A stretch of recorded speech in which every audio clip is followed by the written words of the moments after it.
اعوذ باللہ من الشیطان الرجیم بسم اللہ الرحمن الرحیم وَإِذْ قُلْنَا لِلْمَلَائِكَةِ اسْجُدُوا لِآدَمَ، اور ہم نے فرشتوں کو حکم دیا کہ آدم کو سجدہ کرو، فَسَجَدُوا إِلَّا إِبْلِيسَ،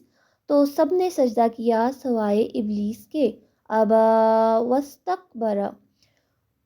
وہ منکر ہوا اور غرور کیا، وَكَانَ مِنَ الْكَافِرِينَ، اور وہ کافر ہو گیا۔ وَإِذْ قُلْنَا لِلْمَلَائِكَةِ اسْجُدُوا لِآدَمَ، جب اللہ نے کہا، کس سے کہا؟ فرشتوں سے، کہ وہ سجدہ کریں آدم علیہ السلام کو، بس سب نے سجدہ کیا۔ تو اللہ تعالیٰ نے فرشتوں کو انسان کے لیے مسخر ہونے کا حکم دیا، انسان خلیفہ ہے تو اس کی اطاعت کرنے کا حکم دیا گیا، اور اس لیے فرمان جاری ہوا کہ صحیح یا غلط جس کام میں بھی انسان اپنے اختیارات کو جو اس سے ہم عطا کر رہے ہیں استعمال کرنا چاہے اور ہم اسے ایسا کرنے کا موقع دے دیں، تو تمہارا یعنی فرشتوں کا فرض ہے کہ تم میں سے جس کی جو ڈیوٹیز الاٹ اس کو کی گئی ہیں وہ ان کی باؤنڈریز میں حد میں رہتے ہوئے اس کا ساتھ دے، یعنی انسان کی مدد کرے گا۔ وہ چوری کرنا چاہے یا نماز پڑھنے کا ارادہ کرے، نیکی چاہے یا بدی کرنے کے لیے جائے، دونوں صورتوں میں ہم اس کی پسند کے مطابق عمل کرنے کی اجازت دے رہے ہیں۔ تو کیا ہوا کہ سب فرشتوں نے سجدہ کیا اور اللہ تعالیٰ کے حکم کو بجا لائے کہ اس کے آدم کے آگے جھکے، اور اس بات کا ارادہ کیا کہ وہ دنیا میں ہر اس کام میں انسان کی مدد کریں گے جس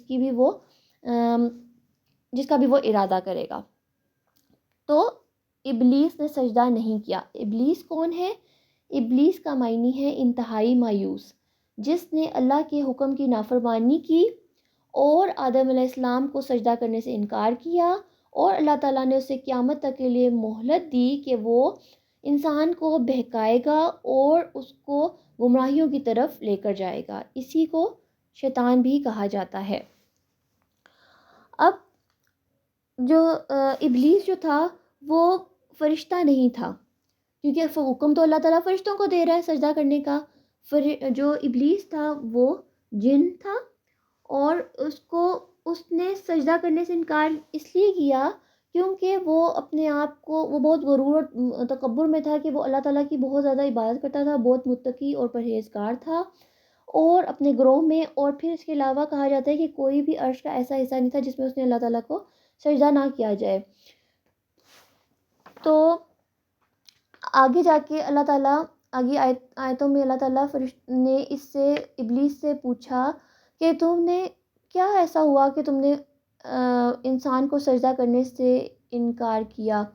تو اس نے جواب میں کہا، انا خیر منہ، میں اس سے بہتر ہوں، خلقتنی من النار، تو نے مجھ کو آگ سے بنایا ہوا ہے، وخلقتہ من طین، وہ مٹی سے بنا ہوا ہے۔ تو اس نے کہا کہ میں تو آگ سے بنا ہوں، میں تو بہت سپیریئر ہوں، اور انسان مٹی سے بنا ہے، جبکہ اس کے اندر تو اس کا کوئی کمال نہیں تھا، یہ تو سب بنائی ہوئی تخلیق تو اللہ تعالیٰ کی تھی،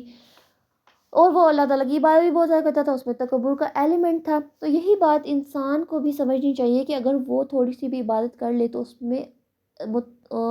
یا کوئی نیکی کا کام کرے تو اس سے اپنے اندر وہ سپیریورٹی کمپلیکس نہیں آنے دینا چاہیے، وہ والی اسٹیٹ میں نہیں جانا چاہیے جس میں وہ کسی اور کو